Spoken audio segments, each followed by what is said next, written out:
자, 오늘 말씀 하나님을 가까이 하라라는 제목입니다. 자, 누구를 가까이 하라고요? 하나님을 가까이 하라. 자, 시편 우리 73편 말씀을 읽었는데 이 시편 73편은 여러분 아삽이라고 하는 사람이 지은 시입니다.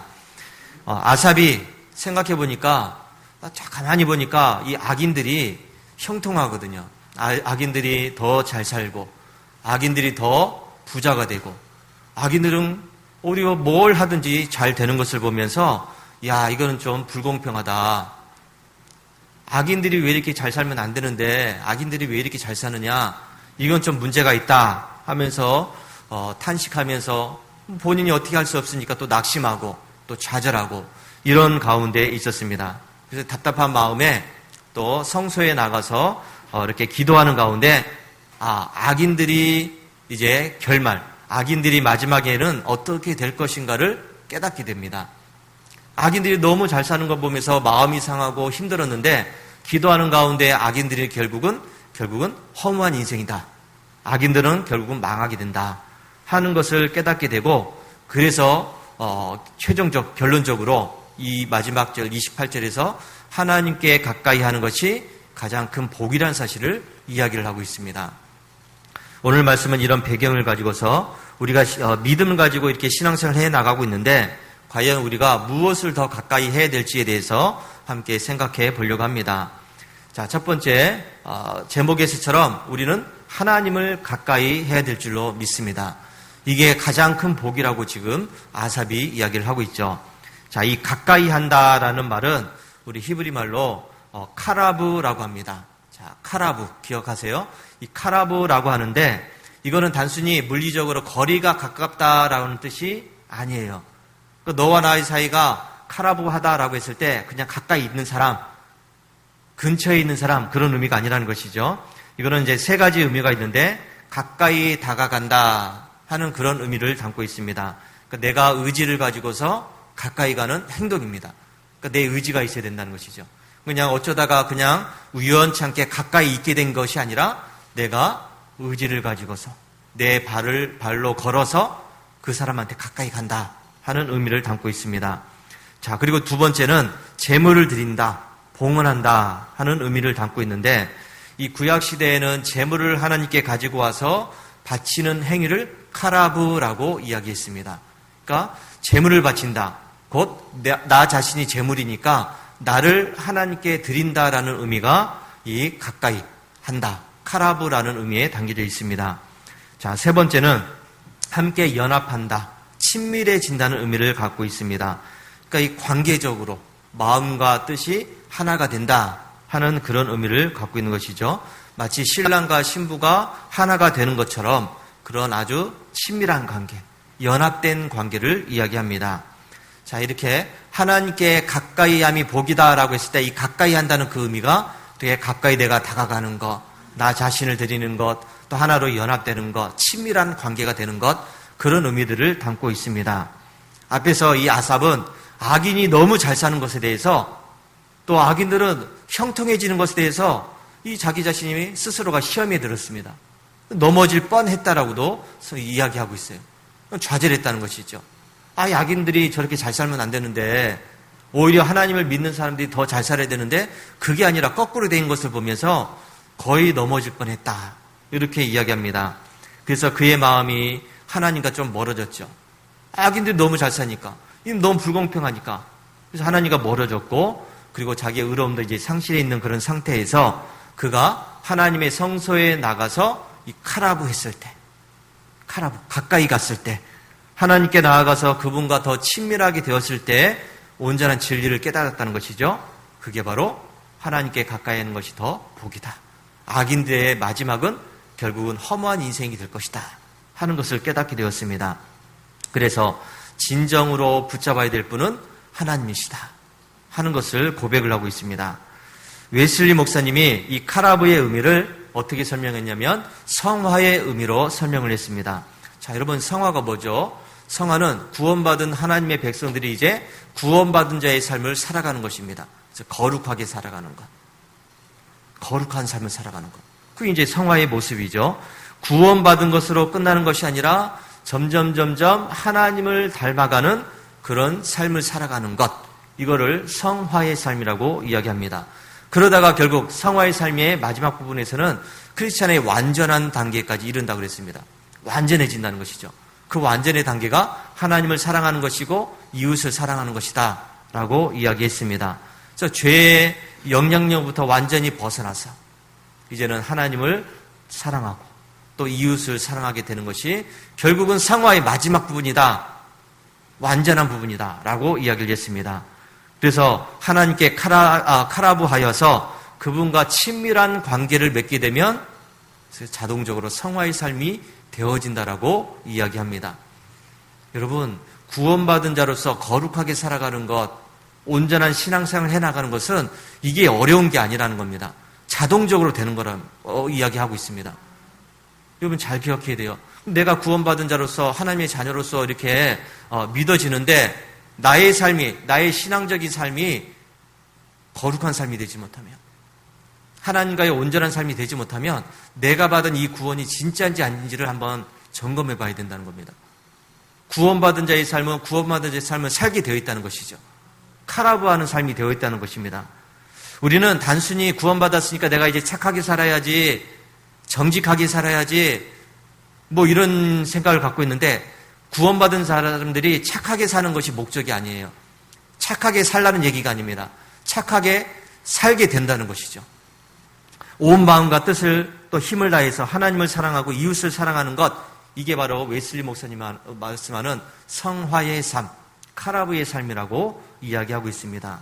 그래서 베드로전서에서 내가 거룩하니 너희도 거룩하라 라고 말씀하신 이유가 있다는 것이죠. 내가 거룩하니까 너희들도 이제 거룩한 삶을 살아야 된다 라고 말씀하고 있습니다. 평강의 하나님이 친히 너희를 온전히 거룩하게 하시고 또 흠 없게 보존되기를 원하신다. 거룩한 삶으로 살아가기를 원하시는 것이 하나님의 뜻이라는 겁니다. 우리가 이 지금 신앙생활을 해나가는 것이 세상에 붙잡혀가지고 세상을 따라가면서 세상에 얽매여서 살아가는 삶이 아니라 오히려 하나님 앞에 거룩한 모습으로 살아가게 되는 것, 이게 구원받은 자의 삶의 모습이라는 것을 기억하시기 바랍니다. 세상은 우리에게 다양한 복을 이야기합니다. 그래, 돈을 많이 벌어야지, 이게 복이야. 부자가 되는 게 복이야. 그래, 명예도 얻고 권력을 얻는 것도 복이야. 그러면서 건강해지는 것도 복이다. 이런 여러 가지 복을 이야기합니다. 물론 그런 것이 복이 될 수도 있죠. 그러나 이 모든 복들은 일시적인 것을 이야기합니다. 우리에게 최종적으로 만족을 줄 수 없는 그런 복이라는 것을 이야기합니다. 잠시 잠깐의 복이라는 것이죠. 자, 우리에게 진정한 복, 영원한 복은 하나님께 카라부할 때 주어진다는 것을 믿으시기 바랍니다.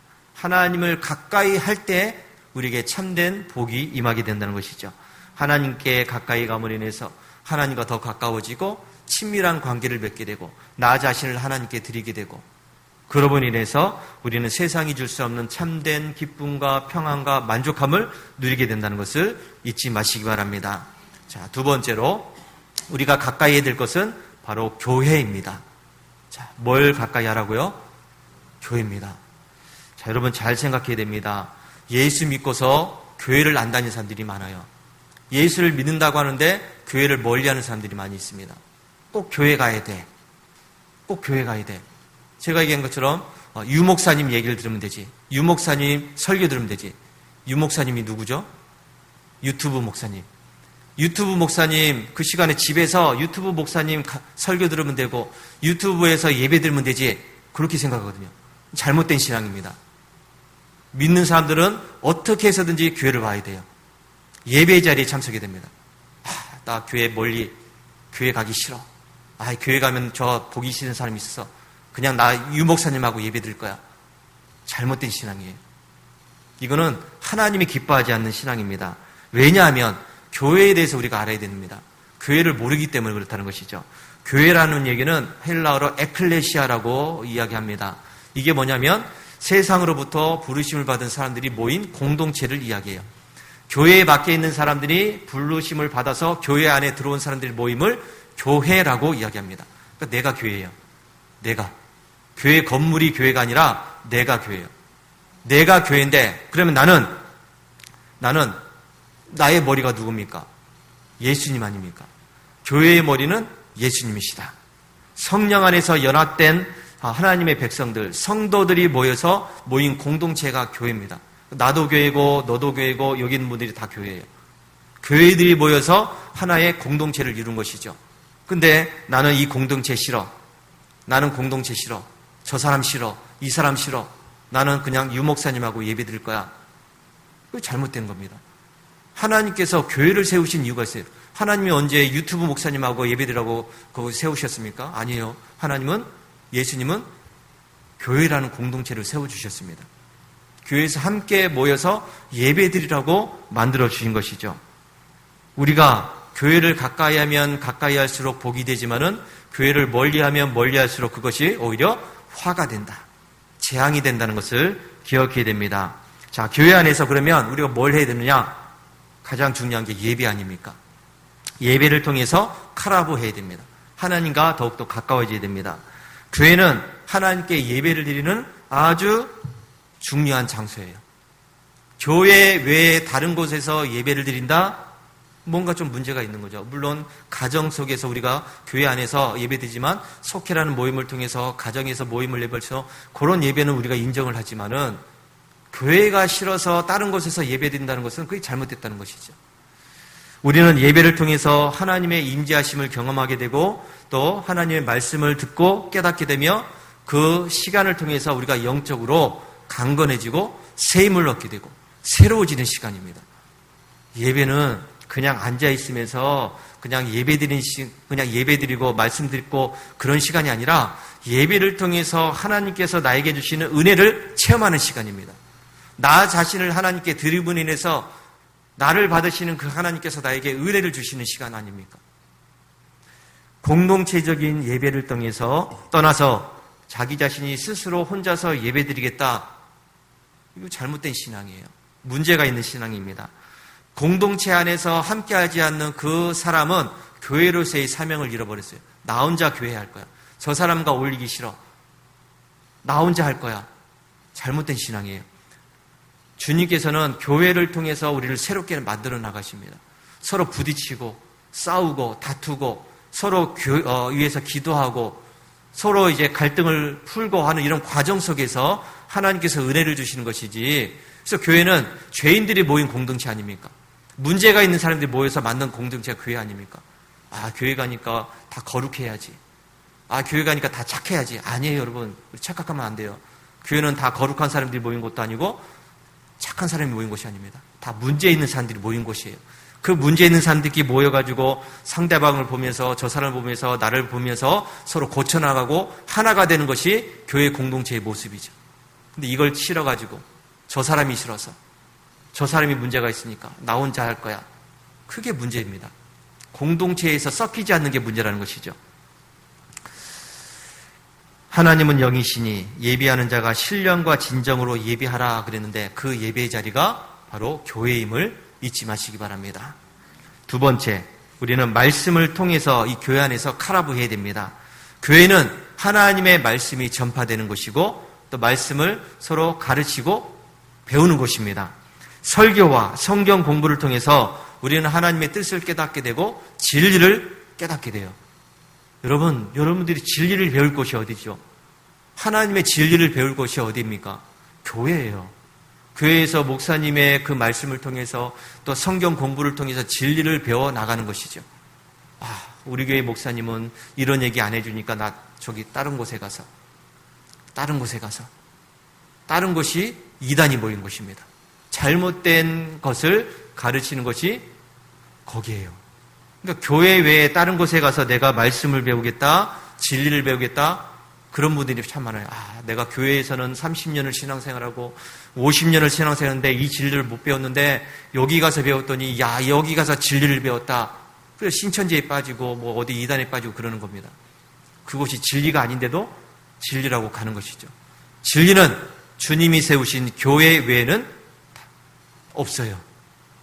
교회 안에서만 진리가 전파되는 것입니다. 그래서 우리는 이 말씀을 통해서 우리의 영혼이 살아나게 되고 성장하게 되고 하나님과 더욱더 친밀한 관계를 맺게 되는 것을 기억하시기 바랍니다. 자, 세 번째, 교회 안에서 이제 성도의 교제를 통해서 카라보해야 됩니다. 교회는 서로 사랑하는 것이고 섬기는 것이고 격려해 주는 것입니다. 교회는 서로 상대방의 잘못을 지적해주면서 너 잘못됐잖아 이렇게 해야지 핀잔 주고 비난하고 뭐 이렇게 정지하고 그런 것이 아니에요. 내가 그것을 할 자격이 없어요. 여러분 무슨 자격으로 남을 비난합니까? 무슨 자격으로 그 사람을 대해서 잘못됐다고 이야기합니까?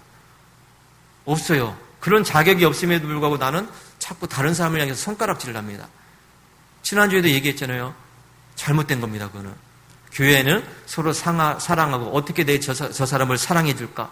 어떻게 제가 저 사람을 섬길까? 그거를 고민하면서 행동하는 것이 교회예요. 그것을 배우는 것입니다. 우리는 서로의 삶을 나누고 또 함께 그래서 기도함으로 인해서 어려움을 극복하게 되고 갈등을 해소하게 되고 그리스도의 사랑을 배우고 실천하는 것이 교회가 되어야 되는 것이죠. 이런 교제를 통해서 우리가 하나님을 더욱더 깊이 이해하게 되고 닮아가게 된다는 것을 잊지 마시기 바랍니다.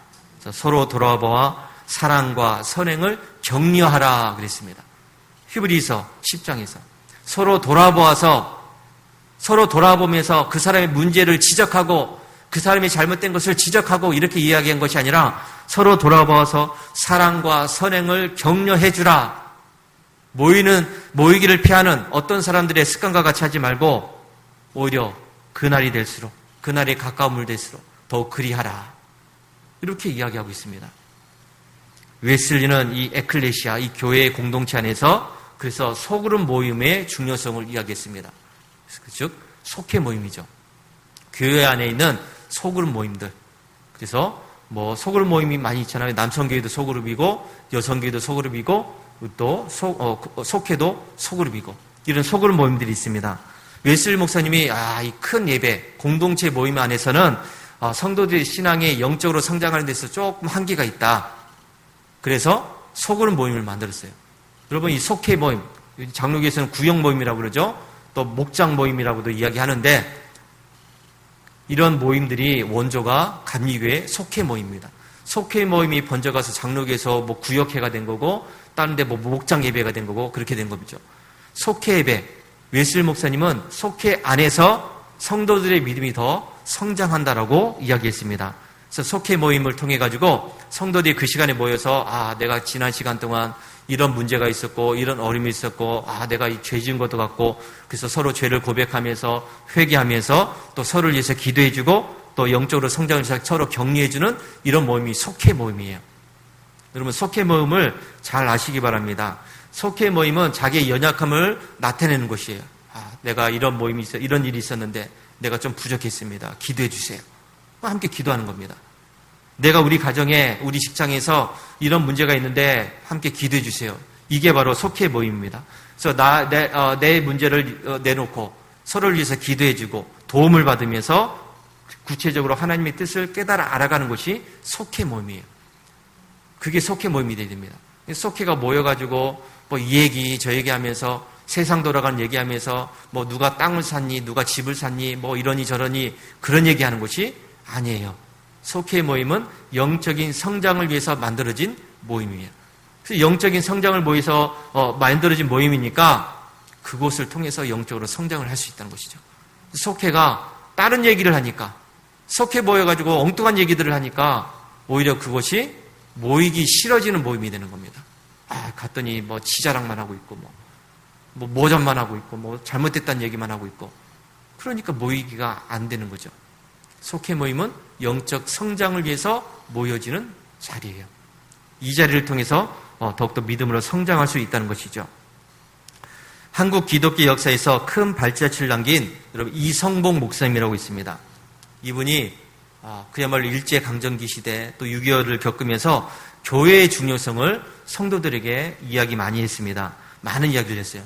뭐라고 했냐면 교회가 민족의 희망입니다 라고 이야기했습니다.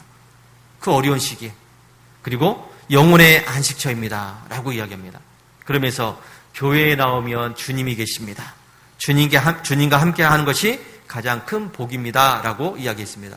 물론 우리 주님은 교회뿐만 아니라 어느 곳에든지 계시는데 특별히 교회의 중요성을 이야기하면서 교회 안에서 주님을 만나야 됩니다. 라는 의미로 이야기합니다. 그래서 교회가 민족의 희망입니다. 일제시대를 겪으면서 6.25 전쟁을 겪으면서 교회가 세상, 우리 이 나라의 희망입니다. 라고 이야기를 했습니다. 맞는 얘기죠. 지금도 역시 마찬가지로 교회가 이 나라의 희망입니다. 교회가 이 나라를 살릴 수 있는 가장 확실한 방법이에요. 어려워진 이 시대, 정치적으로 혼란하고 경제적으로 어려워진 이 시대에 교회만이 희망입니다. 그런데 이 교회를 지금 핍박하고 박해하고 교회를 압수수색하고 또 어떤 목사님을 또 구속한다고 그러고 이러고 있으니 어떡합니까? 또 기도해야 되겠죠. 교회를 단지 주일에 한 번 딱 와서 앉아서 예배드리는 곳으로 여기지 마시기 바랍니다. 교회는 하나님께서 우리에게 주신 가장 귀한 선물이고 웨슬리 목사님이 이야기했던 소그룹 모임과 같은 친밀한 교제를 통해서 하나님께 더 가까이 카라보하는 곳입니다. 이것을 통해서 우리가 참된 복을 누릴 수 있다는 것을 잊지 마시기 바랍니다. 자, 세 번째, 우리가 가까이 해야 될 것은 바로 목사님을 가까이 됩니다. 주의 종들을 가까이 된다는 것이죠. 하나님께 카라보하는 여정에서 목사님의 역할이 중요해요. 자, 목사님을 헬라어로 포이멘이라고 이야기합니다. 포이멘. 자, 그래서 이거는 목자라는 의미예요. 목자. 양을 치는 목자. 자, 목자는 양들을 푸른 초장으로 인도하고 위험으로부터 그 양들을 보호해주고 연약한 양들을 또 돌보는 일을 하게 되죠. 바로 하나님께서는 교회를 세우시고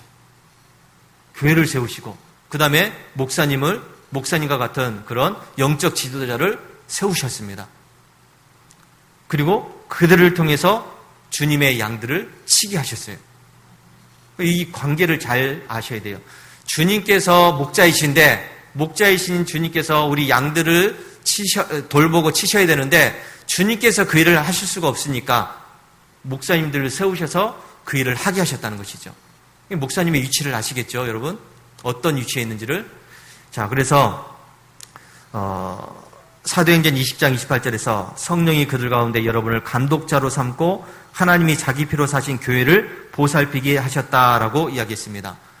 그러니까 목사님들을 세우셔서 주님의 양들을 돌보게 하셨다라고 이야기하고 있죠. 그럼 목사님들은 교회 안에서 이 양인 성도들을 어떻게 돌봐야 되는가? 첫 번째, 말씀을 가르쳐야 됩니다. 하나님의 말씀을 가르쳐 있는 것이죠.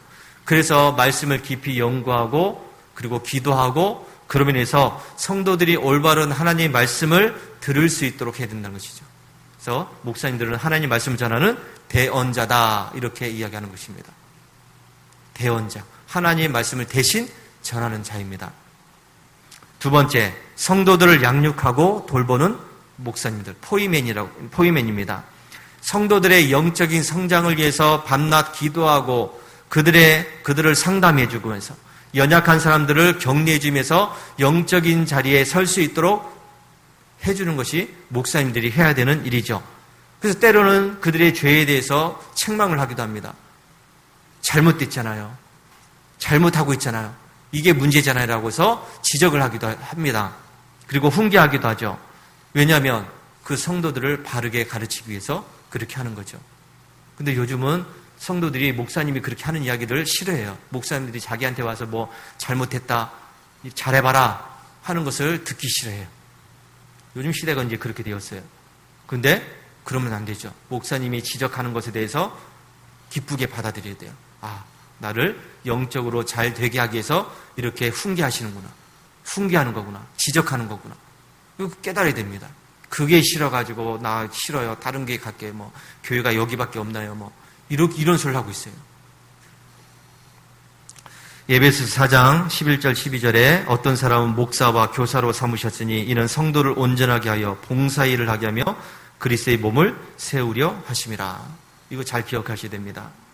성도들을 온전하게 하는 일들, 그리고 봉사일을 하게 만들어주는 것, 그리스도의 몸을 세우게 하는 것 다 목사님들이 해야 되는 일이에요. 세 번째는 공동체를 이끌고 섬기는 일을 합니다. 목사님들은 교회를 위해서 헌신하게 되고 성도들의 필요를 위해서 수고하게 되죠. 영적인 리더십과 헌신을 통해서 교회를 더욱더 건강하게 세워나가고 성도들을 질서 있게 만들어갑니다.